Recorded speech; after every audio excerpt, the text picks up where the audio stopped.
وہ مجھ سے پھر سوال کر سکتے ہیں کہ حضور نے روزہ رکھ کر کے منایا تو ٹھیک ہے نا، پھر ہم بھی روزہ رکھ کر کے منائیں۔ قمقموں کی ضرورت کیا ہے؟ جلوس کی ضرورت کیا ہے؟ جھنڈوں کی ضرورت کیا ہے؟ اہتمام کی ضرورت کیا ہے؟ میں کہتا ہوں میرے عزیز، دراصل جس کا جتنا فہم ہوتا ہے وہ اتنی بات کرتا ہے۔ دیکھیے میں آپ کو ایک بات آپ سے بتاتا ہوں، دراصل اسلام میں یہ ہے کہ کسی چیز کی اصل ہمیں مل جائے، کسی چیز کا ثبوت ہمیں مل جائے۔ جیسے مثال کے طور پر نکاح کرنا سنت ہے، ٹھیک ہے، نکاح کرنا سنت ہے، لیکن آج جس طریقے کا نکاح ہوتا ہے اس طریقے کا نکاح اللہ کے رسول علیہ السلام کے زمانے میں کبھی نہیں ہوا۔ لیکن اس نکاح کو کوئی بدعت نہیں کہتا، اس نکاح کو کوئی حرام نہیں کہتا، اس نکاح کو کوئی شرک نہیں کہتا۔ ہمیں صرف اتنا ثبوت چاہیے تھا کہ نکاح کرنا سنت ہے، اور وہ نکاح کرنے کا ہمیں سنت مل گئی کہ حضور نے نکاح کیا ہے۔ لیکن آپ مجھے بتائیں حضور علیہ السلام نے کیسے نکاح کیا؟ حضور نے جو نکاح کیا تھا اس میں بظاہر کوئی بارات نہیں تھی، ایک بات۔ دوسری بات یہ، مالیگاؤں والوں اپنے لب و لہجے میں بات کر رہا ہوں جسے آپ کو سمجھانے کے لیے،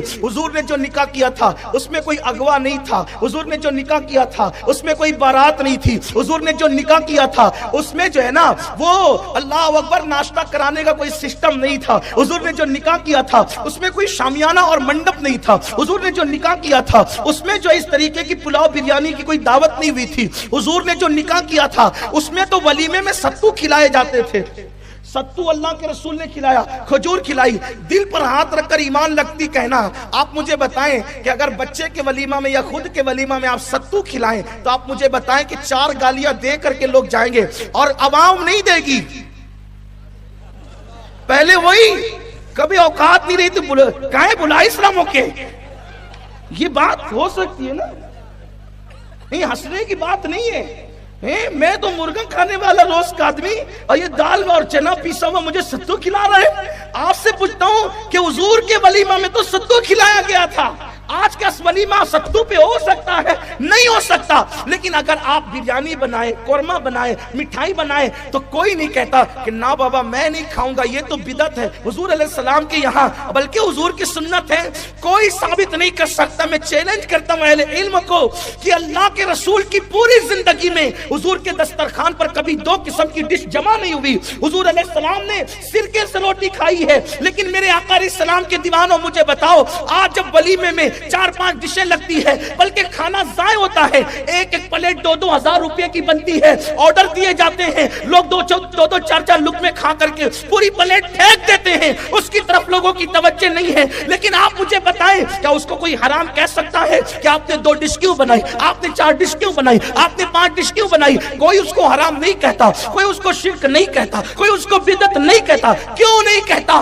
اس لیے کہ بس اتنا معلوم کرنا تھا کہ حضور کا ولیمہ ہوا ہے، حضور نے جس شان سے کیا وہ حضور کا اپنا، ان کی حضور کی شان کریمانہ تھی۔ لیکن آج دور بدل گیا، تقاضے بدل گئے، انداز بدل گئے، لوگوں کی سوچ بدل گئی، لوگوں کی فکر بدل گئی۔ ہمیں تو بس اتنا چاہیے تھا کہ نکاح ہوا اور نکاح کے بعد حضور نے ولیمہ کیا، اب حضور نے ستو پر کیا، لیکن ہم بریانی پر کرے تو کوئی فتویٰ نہیں ہے، بس اتنا ہے کہ ولیمہ ہوا، بس اس پر تم پر چھوڑ دیا گیا۔ اب تمہارا ذوق ہے بس ناجائز کام نہ کرنا، لوگوں کا دل خوش کرتے چلے جانا بلا تمثیل۔ حضور نے روزہ رکھ کر کے اپنا میلاد منایا، اب اگر کوئی کھلا کر کے میلاد منائے تو رکھنے اور کھلانے کی بات نہیں ہے، حضور نے میلاد منایا، آپ بھی منائیے، آپ کے ذوق پہ چھوڑ دیا گیا ہے، جس شان سے چاہے مناتے رہیے، جیسے عشق کی اجازت دے مناتے رہیے، بس بات تو خوشی کرنے کی ہے، بات تو خوشی کرنے کی ہے۔ اور رہی بات اگر یہ ہے کہ روزہ رکھا لیکن ٹھیک ہے ہم بھی رکھیں گے، ہم نہیں کھلائیں گے، تو حضور نے کبھی رکھ کر کے روزہ رکھ کر میلاد منایا، کبھی کھلا کر میلاد منایا۔ الحاوی للفتاوی میں امام جلال الدین سیوطی نے لکھا ہے کہ سیدنا صدیق اکبر بکرے ذبح کرتے تھے اور حضور علیہ السلام کی میلاد پر صحابہ کی دعوت کرتے تھے۔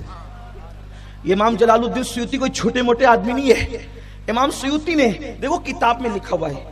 آج کل ایک سوچ بن گئی ہے ہماری قوم کے چھوکروں کی جن کو علم نہیں ہے کہ جو ہمارے علم میں نہیں وہ کتاب میں ہے ہی نہیں۔